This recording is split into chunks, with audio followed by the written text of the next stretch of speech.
Alright, this video is some of the Jack Kirby stuff from the 70s and from DC, and a few other things mixed in there. First of all, when eBay first started out, eBay was actually like a flea market yard sale prices. This is going back to the late 90s, and I got these all for seriously about $5 off of, I think, 4 or 5 different auctions. Mr. Miracle #1. I think out of the Fourth World Series, people kind of forget about Forever People and Mr. Miracle.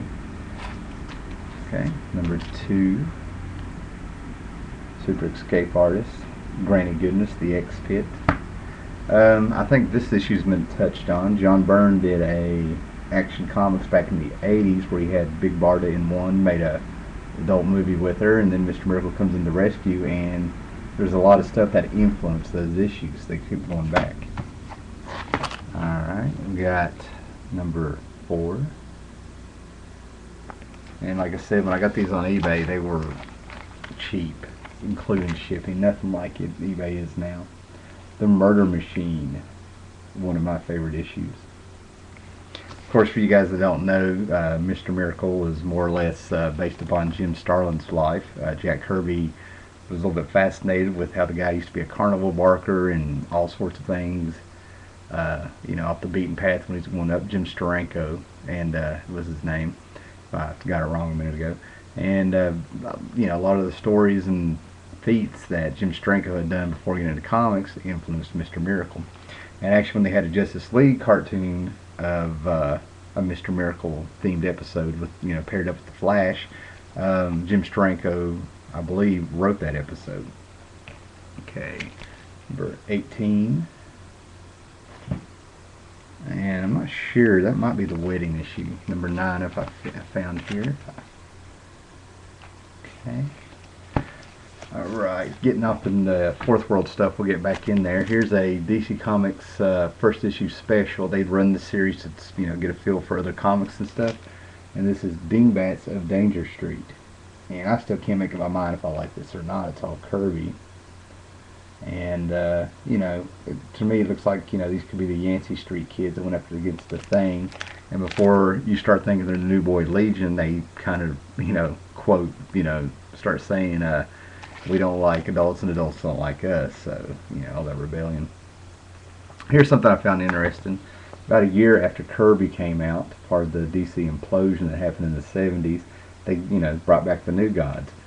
To me, it's kind of like they pulled the rug out underneath Kirby for his New Gods. He goes to Marvel, jumps on stuff like Captain America and Eternals and stuff, and what do? They try to bring back the New Gods after he's gone.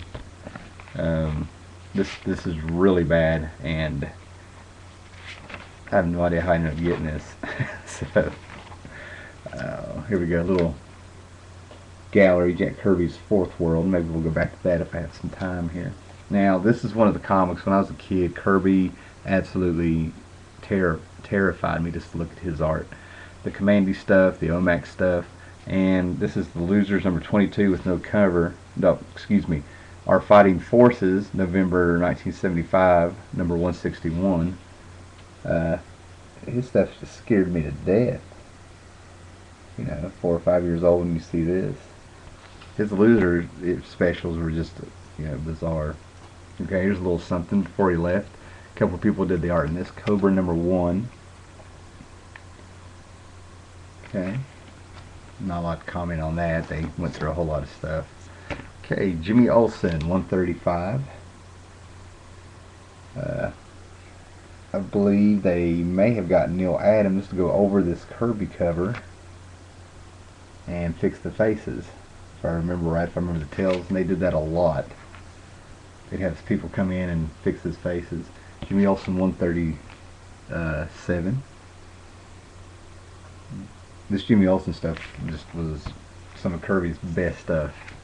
Okay, and this is my favorite issue. He goes against the Universal Monsters. Okay, 143.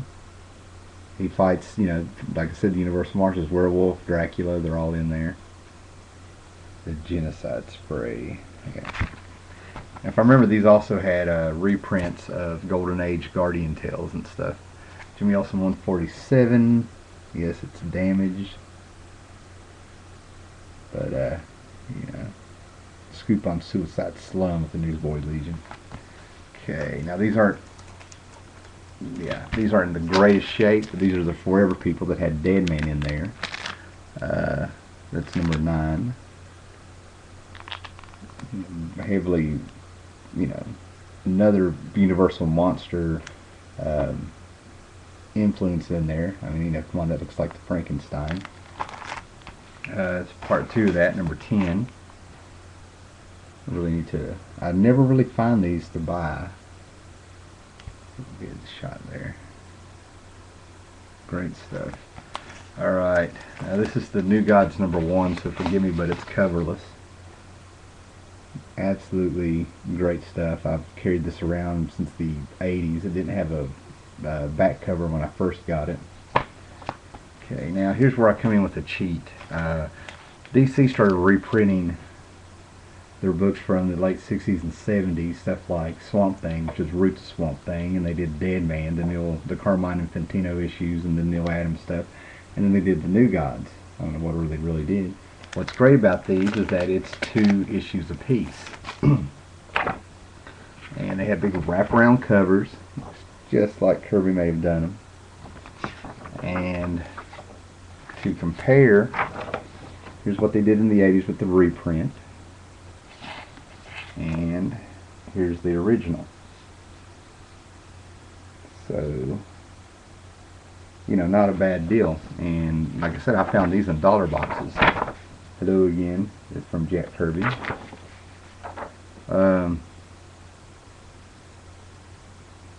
Yeah.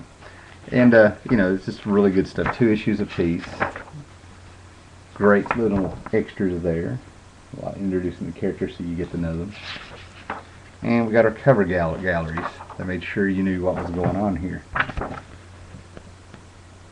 Okay.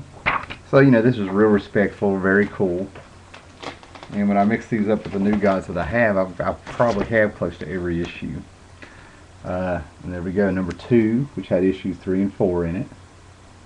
That's just one of those Kirby characters I really can't. He's on skis and he wears red armor. I don't know. Number 3 has the Deep 6 in it. Okay, so that'd be 5 and 6. And this one has my absolute favorite story, The Death Wish of the Terrible Turpin. And he goes one-on-one with Calabac. He's just a cop. And this issue also reveals the Pact of the New Gods. Number 9 in number 9 of the New Gods is an issue that I've never been able to find. So I was really glad to find this. I think that's one of the best ones. Calabac shows up. Great Kirby stuff here. And Terrible Turpin just gets up there and he goes toe-to-toe with him. And just gets his, I mean, he just gets creamed, which is what you would expect. Oh, I'm sorry. That's the Terrible Turpin. He gets in there with him here in a minute.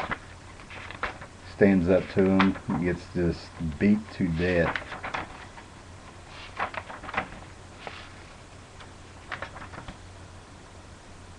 Yeah, comes out alright. I'm going to have to go back and read that. That's how I remember it. Okay, so let me put that to the side. And then here's my original New Gods. There's New Gods number 3 with the Black Racer. Just really bizarre character. Number 6, the Deep 6, which I'm a huge fan of. Number 10, like I said, right over number 9. Cannot find a number 9. And number 11. Now, I've run across the New Gods a whole lot, and if I want to collect these, I'm going to get them in better shape than what I found them in. Now, I enjoyed the series, and Kirby did a lot of the plotting and stuff. The superpowers from the 80s. I absolutely see nothing wrong with those. I think those are very cool. And Kirby got, I don't know what was going on. This was for a toy line. You know, Kirby did some covers. He did the plot, and they brought in, you know, Joey... Adrian Gonzalez and other people came in and they drew it in Kirby style, of course. Get you through these. These aren't hard to find. Okay. 5. And then Kirby came in on the second miniseries that came out, and he got into it. Never heard the story behind this stuff, but he came in and he actually, it's like he continued Hunger Dogs here. This kind of gave me the idea that he took his graphic novel Hunger Dogs, and it looks like it picks up right after the Hunger Dogs. It's not in continuity, of course, and Hunger Dogs, I'm not going to ruin the story for you. You know, it shouldn't have ended this way, but it goes on. And Kirby's just, you know, he's tied, he's back. He's the penciler. Paul Cooperberg writing it, and he's picking up the New Gods. Alright. You know, phenomenal stuff in here. Like I said, for a toy line stuff, if you're a Kirby fan, it's just fun. Don't take it serious. Steppenwolf, one of my favorite New Gods characters, and so on and so forth. And one of these has a great splash page at the Hall of Justice with Dr. Fate and all the other people getting in there, and just Kirby got, you know, this big blocky style and stuff. Well, anyway, it's a little bit of my New God stuff there from Kirby, and hope you guys, you know, hope you Kirby fans find this stuff. All right, it is now almost, you know, close to 12:30 in the morning, and see if I can get to bed now.